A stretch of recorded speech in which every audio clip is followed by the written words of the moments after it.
মুরলির তারিখ ১ নভেম্বর ২০২৩। ওম শান্তি। মধুবন থেকে বাপদাদা বলছেন, মিষ্টি বাচ্চারা, তোমরা হলে ব্রহ্মার সন্তান, পরস্পর ভাই বোন, তোমাদের বৃত্তি শুদ্ধ, পবিত্র হওয়া উচিত। প্রশ্ন, কোন বাচ্চাদের বোঝানোর প্রভাব অত্যন্ত ভালো পড়তে পারে? উত্তর, যারা গৃহস্থ ব্যবহারে থেকে কমল অর্থাৎ পদ্ম ফুল সমান পবিত্র থাকে। এরকম অনুভবী বাচ্চারা কাউকে বোঝালে তাদের বোঝানোর প্রভাব অত্যন্ত ভালো পড়ে, কারণ বিবাহ করেও যদি অপবিত্র বৃত্তি না আসে তবে তো লক্ষ্য অনেক উঁচু। এতে বাচ্চাদের অনেক সাবধানে থাকতে হবে। গীত আমাদের তীর্থ অনুপম। ওম শান্তি। বাবা বসে বাচ্চাদের বোঝান, কারণ বাচ্চারাই বাবাকে জানে।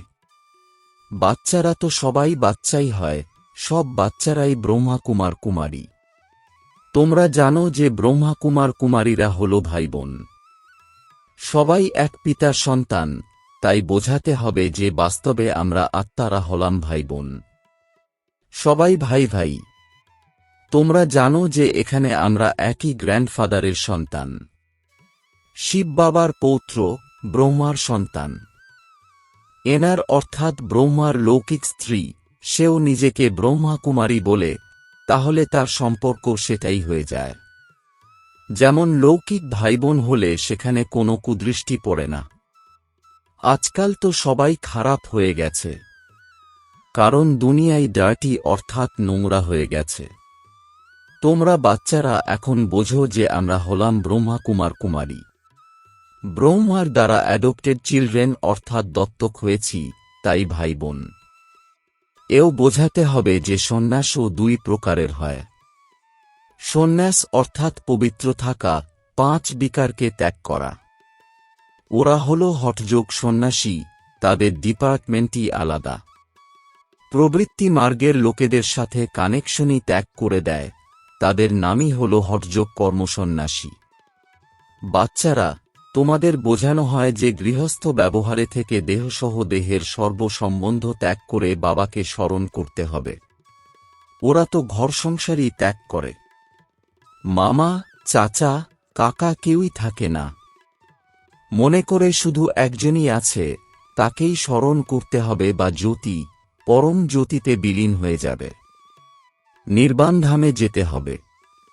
তাদের ডিপার্টমেন্টও আলাদা, তাদের রীতিরেওয়াজও আলাদা।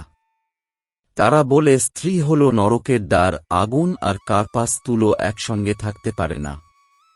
আলাদা হলেই আমরা সুরক্ষিত থাকব। ড্রামানুসারে তাদের ধর্মই আলাদা। ওই স্থাপনা শঙ্করাচার্যের, তিনি হঠযোগ কর্মসন্ন্যাস শেখান, রাজযোগ নয়। তোমরা জানো ড্রামা তৈরি হয়েই আছে, তাও আবার নম্বরের ক্রমানুসারেই। 100% সেন্সিবল তো সবাইকে বলা যাবে না, তথাপি বলা হয় যে কেউ 100% সেন্সিবল, আবার কেউ 100% নন সেন্সিবল। এমন তো হবেই। তোমরা জানো আমরা বলি যে মাম্মা বাবা তো পরস্পরের ভাই বোন ছিল। খারাপ দৃষ্টি তো হওয়া উচিত নয়, নিয়মও তাই বলে। ভাই বোনের পরস্পরের সঙ্গে কখনোই বিবাহ হতে পারে না। যদি ঘরে ভাই বোনের মধ্যে কিছু ঘটে যায়, বাবা দেখেন এদের চালচলন খারাপ, তার বা তাদের জন্য উদ্বেগ চলে আসে। এরা কোথা থেকে জন্ম নিল, কত ক্ষতি করে, তাদের অনেক শাসন করা হয়। আগে এইসব বিষয়ে সাবধান থাকত। এখন তো 100%ই তমোপ্রধান, মায়ার প্রভাব অত্যন্ত প্রবল। পরম পিতার সন্তানদের সঙ্গেই তো মায়ার প্রচণ্ড লড়াই। বাবা বলেন, এরা হল আমার সন্তান, আমি এদের স্বর্গে নিয়ে যাই। আর মায়া বলে, এরা আমার বাচ্চা, আমি এদের নরকে নিয়ে যাই। এখানে তো ধর্মরাজ বাবার হাতেই সবকিছু। তাই যারা গৃহস্থ ব্যবহারে থেকেও পবিত্র হয়ে থাকে তাদেরই অন্যদেরকে ভালো করে বোঝাতে হবে যে আমরা কিভাবে একসাথে থেকেও পবিত্র হয়ে থাকি। যে কার্য হঠযোগী সন্ন্যাসীরাও করতে পারেনি, তা বাবা করাচ্ছেন। সন্ন্যাসী কখনো রাজযোগ শেখাতে পারে না। বিবেকানন্দের লেখা একটি বইয়ের নাম ছিল রাজযোগ। কিন্তু সন্ন্যাসী যারা নিবৃত্তি মার্গে থাকে তারা রাজযোগ শেখাতে পারে না। তোমরা যারা গৃহস্থ ব্যবহারে থেকেও পবিত্র হয়ে থাকো, তারা যদি বোঝায় তো তীর নিশানায় ভালো মতো লাগবে। বাবা সংবাদপত্রে দেখেছিলেন যে দিল্লিতে গাছপালার বিষয়ে কনফারেন্স অনুষ্ঠিত হয়। তার উপরেও কিভাবে বোঝাবে তোমরা এই জঙ্গলের গাছপালার ব্যাপারে এত সচেতন, কিন্তু এই জিনিওলজিক্যাল ট্রির অর্থাৎ মানবের বংশলতিকা কল্পবৃক্ষ কখনো খেয়াল রেখেছ যে এই মনুষ্য সৃষ্টির উৎপত্তি পালনা কিভাবে হয়? বাচ্চাদের এত বিশাল বুদ্ধি এখনো হয়নি, এত অ্যাটেনশন অর্থাৎ সচেতনতা নেই। কোনো না কোনো অসুখ লেগেই থাকে, কিন্তু লৌকিক ঘরে ভাই বোনের মধ্যে কখনো কোনো নোংরা বিচার আসে না। এখানে তো তোমরা সবাই এক পিতার সন্তানেরা হলে ভাই বোন, ব্রহ্মা কুমার কুমারী। যদি কুবুদ্ধি আসে তাহলে আর কি বা বলা যেতে পারে? যারা নরকে বাস করে তাদের থেকেও হাজার গুণ খারাপ বলে পরিগণিত হবে। বাচ্চাদের উপর অনেক রেসপন্সিবিলিটি অর্থাৎ দায়িত্ব আছে। যারা গৃহস্থ ব্যবহারে থেকেও পবিত্র হয়ে থাকে তাদের অনেক পরিশ্রম আছে। দুনিয়া এই কথা জানে না। বাবা আসেন পবিত্র করতে, তাই অবশ্যই বাচ্চারা প্রতিজ্ঞা করবে, রাখি তো বাঁধাই আছে। এতে অনেক পরিশ্রম আছে। বিয়ে করে পবিত্র থাকা অনেক বড় লক্ষ্য। এতটুকুও বুদ্ধি যাওয়া উচিত নয়। বিয়ে হয়ে গেলেই বিকারী হয়ে যায়।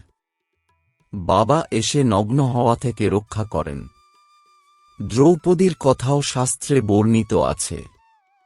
এইসব কথার কিছু তো রহস্য আছেই, তাই না? এই শাস্ত্র ইত্যাদি ড্রামায় ফিক্সড হয়ে আছে। যা কিছুই পাস্ট হয়ে গেছে তা ড্রামায় ফিক্সড রয়েছে, তাকে পুনরায় রিপিট হতে হবে। জ্ঞানমার্গ ও ভক্তিমার্গও ফিক্সড হয়ে আছে। তোমাদের বুদ্ধি এখন অনেক বড় হয়ে গেছে।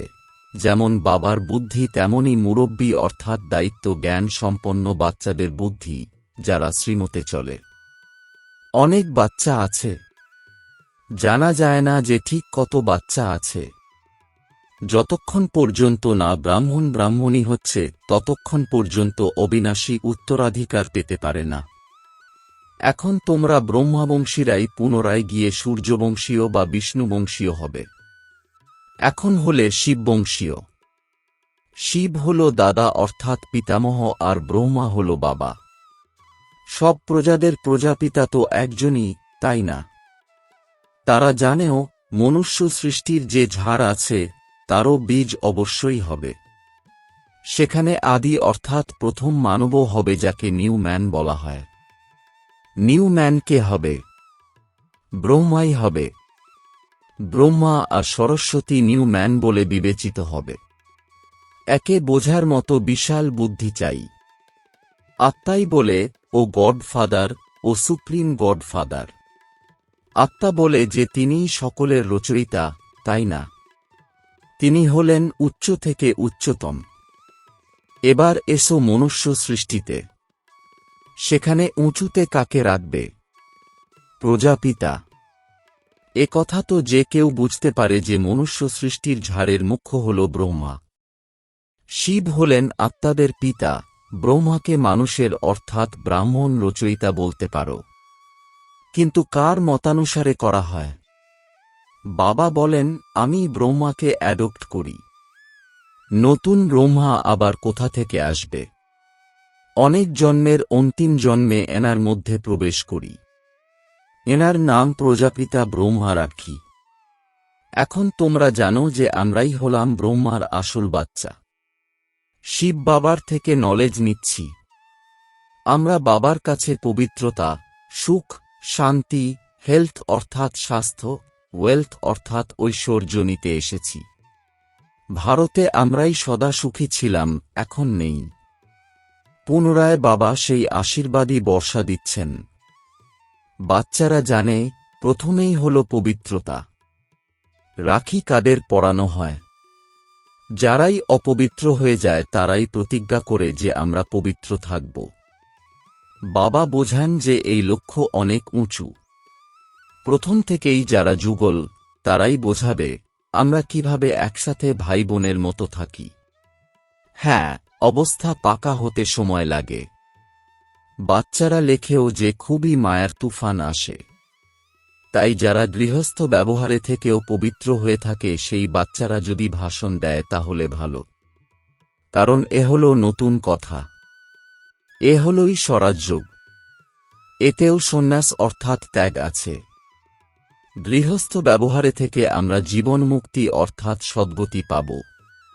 এখন তো জীবন বন্ধ, তোমাদের হল স্বরাজ্য পদ। অর্থাৎ নিজের রাজ্য চাই। এখন তাদের রাজ্য নেই। আত্মাই বলে আমরা রাজা ছিলাম, রানী ছিলাম, আর এখন আমরাই বিকারী কাঙ্গাল হয়ে গেছি, আমাদের মধ্যে কোনো গুণ নেই। এ তো আত্মাই বলে, তাই না? তাই নিজেকে আত্মা, পরমপিতার সন্তান মনে করা উচিত। আমরা আত্মারা হলাম ভাই ভাই, পরস্পরের মধ্যে অনেক ভালোবাসা থাকা উচিত। আমরা সমগ্র দুনিয়াকে লাভলি অর্থাৎ সুন্দর তৈরি করি। রামরাজ্যে তো বাঘে গরুতে একত্রে জল পান করত, কখনো লড়াই করত না। তাহলে বাচ্চারা, তোমাদের কত ভালোবাসা থাকা উচিত। এই অবস্থা ধীরে ধীরে আসবে। লড়াই তো অনেক হয়, তাই না? পার্লামেন্টেও লড়াই হয়, সেখানে একে অপরকে চেয়ার তুলে মারতে শুরু করে। ওটা তো আসুরি সভা। তোমাদের হল ঈশ্বরীয় সভা, তাহলে কত নেশা থাকা উচিত। কিন্তু আসলে এ হল স্কুল। লেখাপড়ায় কেউ অনেক উপরে উঠে যায়, কেউ শিথিল অর্থাৎ ঢিলা হয়ে পড়ে।